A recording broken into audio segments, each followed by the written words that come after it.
some of these issues will be addressed.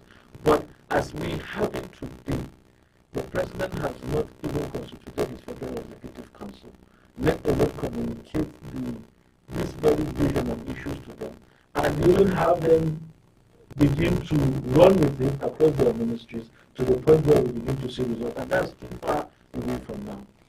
Wow. You're listening to Ground Zero right here on Procyon Radio in collaboration with Invita FM and of course Procyon Television. And we're analyzing the comparisons to other countries and end of the day saying that in some other oil-producing countries they earn as much as 200,000 naira equivalent and all of that. We do not know how, one, the government will be able to implement, because as it were, even the 30,000 that was set some years back, even as we speak, some states do not pay that. I can tell you, Kogi State does not pay that. And several other states.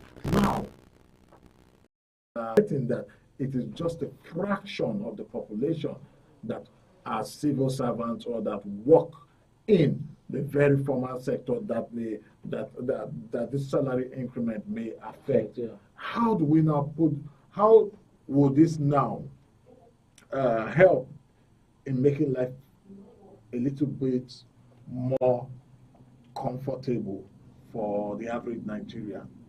Okay, thank you so much, sir. I'm going to read this out from the Nigerian Bureau of Statistics currently, as they have it.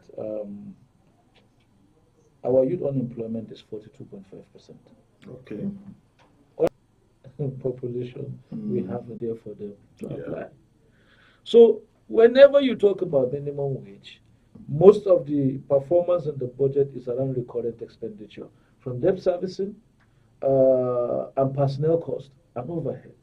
So the wage burden on the state is so unbearable to the detriment of the generality of citizens. Government must increase wages. These are things that ordinarily should happen based on the basis of the market system. Yeah. You know, but what we have in Nigeria is a situation where, for instance, I want to ask a question: will somebody who is working in KRPC also be talking about wage increase? That could still rolling looking at the wage issue, because creating jobs and making sure that livelihoods are more secured. After all, the reason why the nano enterprise sector is actually not working is because of insecurity.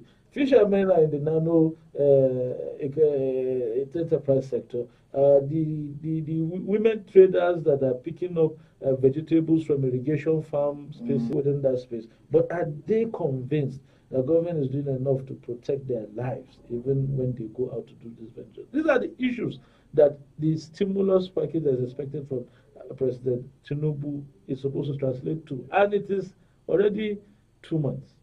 2 months gone down the line. And we are still looking up to roughly, well, you're listening to Ground Zero coming to you on Procyon Radio and Television in collaboration with Invita FM, and analyzing the presidential speech just yesterday. I'm looking at some things some pull out from that speech. I know that at some point the president talked about some ceilings on the student loans that have been removed. We will try and look at what that also portends and generally how that would affect. But also, he kept talking about small and medium enterprise, the people in this sector.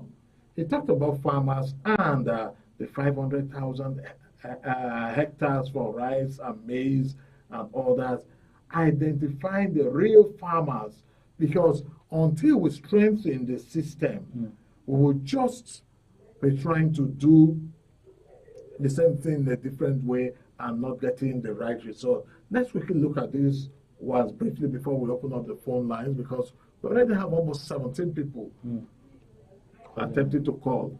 Okay, well, as for targeting, it's quite sad that we have not done enough. You know, Local government councils were supposed to be the point where all of these mobilizations are happening. But you don't see that happen every time we come to talk about this. At best, I can see the president talk about 50,000 for 1 million nano and local governments this time. Unfortunately, local government autonomy did not pass in Lagos and Ekiti.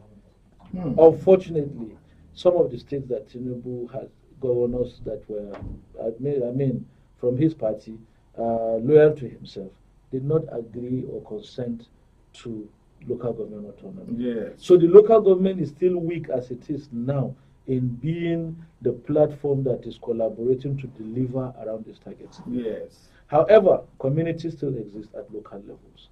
The national social register is still in existence, even though the social register in itself has only considered who is poor as at a particular point in time and not considered who is poor as a result of the current harsh economic policies of government. Well, before we also open the lines now, I also quickly just like to drop this line that Professor Owaleke, there was a suggestion he made, which I believe makes a whole lot of sense. Though at the point of making that suggestion was at the point where 8,000 naira was to be shared to 12 million Nigerians, yes. Where he said it would be a total of 74 small clusters of companies in each of the local government councils, at least investing 1.4 billion naira in stimulus to trigger something in the economy. I went to. You just took me to a place somewhere in Bayelsa, Sample. The office of the special advisor to the president of SDGs had set up a small hub there, and I saw, rural dwellers, come together to learn skills, tailoring, ICT, and what have you. Diverse skill sets were being promoted there as at that time. I saw that and I was pleased. I hope that that consistency can go to translate results. But yes, what Professor Waleke has raised is germane. The issue of handouts is what the previous administration of President Muhammadu Buhari has tried. Yeah. Farmer money, trader money, this money, that money. In fact, sometimes it's even, we know you are still around money. Be coming down money. Yes. You understand? And where did it take us? That has not reduced poverty. At all. What the stimulus effect, the stimulus package that the president is now proposing is taking us back again to where we were before 2015. The You Win program. Yes. Where companies, and some of these companies are here with us till today. Many of them are still surviving. They are surviving. They have survived all of the Buharinomics, everything in it. Yes. They have survived till this day. Yeah. He has now returned us back to that. Then certainly it means that there is something better in building skills, giving access to means of production, and then allowing people to exhaust their local resources to transform into goods and services. Demand for most of the things we are producing and are willing to consume it. Yeah. And if we are setting up hubs across these 774 local governments, is the same as also tree is working again. Because as it is today, government wants to run, but certainly the debt burden is high. GDP needs to rise. Revenue needs to increase. The people will not complain about harsh cost of energy and cost of living when they can afford it. That is the difference between us and those countries in the world that we're talking about. And go to our social media handles, especially Facebook, and drop your comment and observations. Hello, good evening, and welcome to Ground Zero. Good evening, Sam. Good evening to your guest. All right. Kure, you are welcome. Thank you. You people are doing a great job. Thank you. You see, based on my own understanding, the way he addressed the nation is a welcome one. But as for me, what that professor have said then is that's just the plain truth about it. they should go to each and every local government, even in the center of this, to establish a industry that will question the hardship of the people. About those boys in that city, so he should just ask first. I know he must have planned it before he came in, but the revised is the case. So thank you very much. All right, thank you so much, Mr. Kure. Hello, good evening, and welcome to Ground Zero. What's your name and where are you calling us from? Hello? Hello, good evening.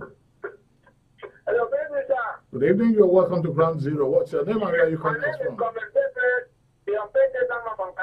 All right, Comrade Gabriel. Thank you so very much. So what I wanted to say that the first topic is manufacturing. Because I know I was expecting the president to have announced the revival of most industry. Because if you say remove surgery, for example, and the refinery are still closed, we are still selling out our crude oil, importing back to just as what you have just wanted to analyze. Is it going to be a proper something for us to be like that? Let the federal government of Nigeria sit down, revive most of the industry, like the textile industry. We have about 170 textiles. Out of them, it's only 10 that are working. And that will create a massive job for Nigerians. Let them make sure that the refineries are being revived, so that another refineries will come down, even if security will come to a conclusive end. So thank you, sir, for giving me this good opportunity. I pray that if you are going to give presence in this right issue, don't forget Musabana. No problem. But it's like you don't pray. Yeah. All right. Thank you so very much, Comrade Gabriel, this evening, and also adding your voice to the conversation. You are listening to Ground Zero on Procyon Radio and watching us on TV too, Procyon Television. You go to YouTube and see and watch our live video feeds, and it's coming to you, those listening to via terrestrial on Invicta 98.9 FM. Also to remind you that the World Breastfeeding Week started today, and it will run all through the next week, Monday. It's one whole week of highlighting it. Hello, good evening, and welcome to Ground Zero. What's your name and where are you calling us from?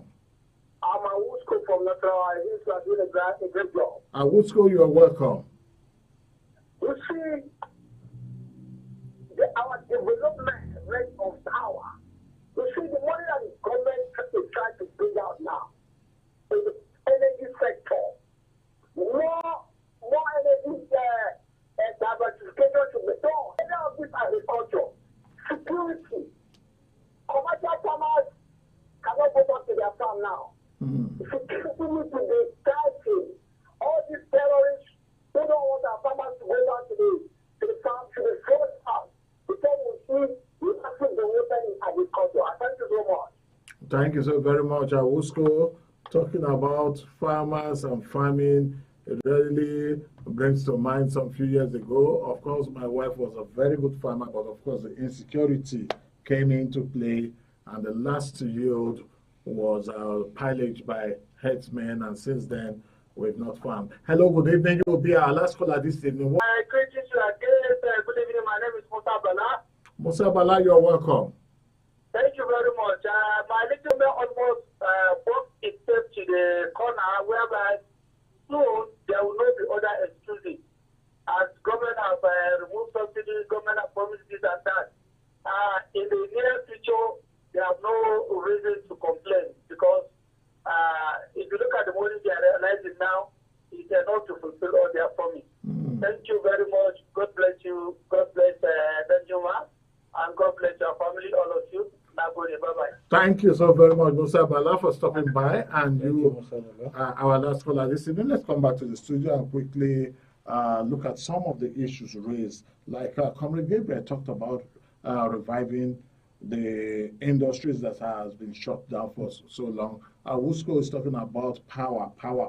If we can improve the power sector, and for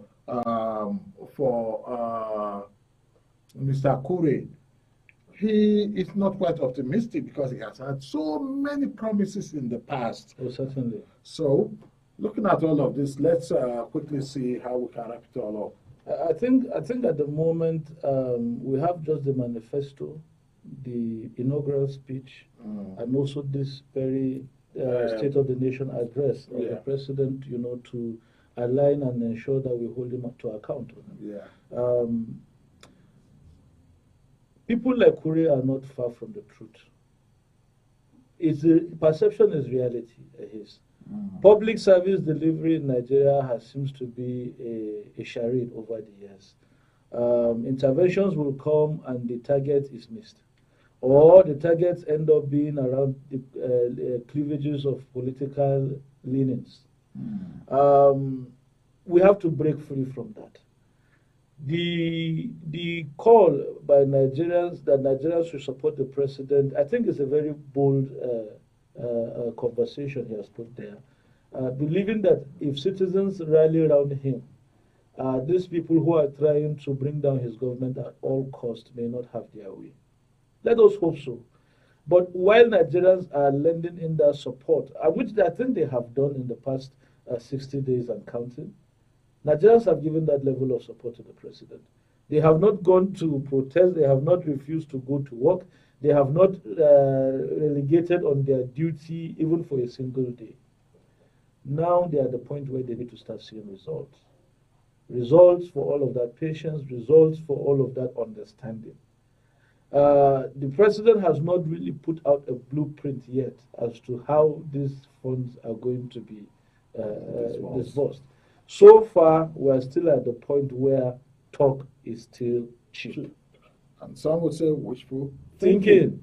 So until there is a framework that says this is what we're implementing, state to state, local government to local government, this is the role of the federal government in it, this is the role expected to be played by states, this is the role of local government, they were not anywhere near solving the problem. So the president should just understand that, yes, Nigerians have not even expressed their anger. Nigerians are still understanding with him, but he has to show that he has that level of understanding that his speech is trying to buttress. And then that said, these key industries, addressing unemployment is what is most critical for the Nigerian economy more than anything else. You remember during the global meltdown, Barack Obama's headache was just how to make sure that private sector in the United States of America survived. Put more people into the public service, and this cannot continue. Addressing the issues of steel rolling mills like Ajaokuta and Delta Steel Rolling Mill. In fact, remember again, even in ensuring that we get energy sufficiency within what is locally, within the local consumption quota. We are not going to be talking anything superficial as to translating to wealth anytime soon. Thank you so much.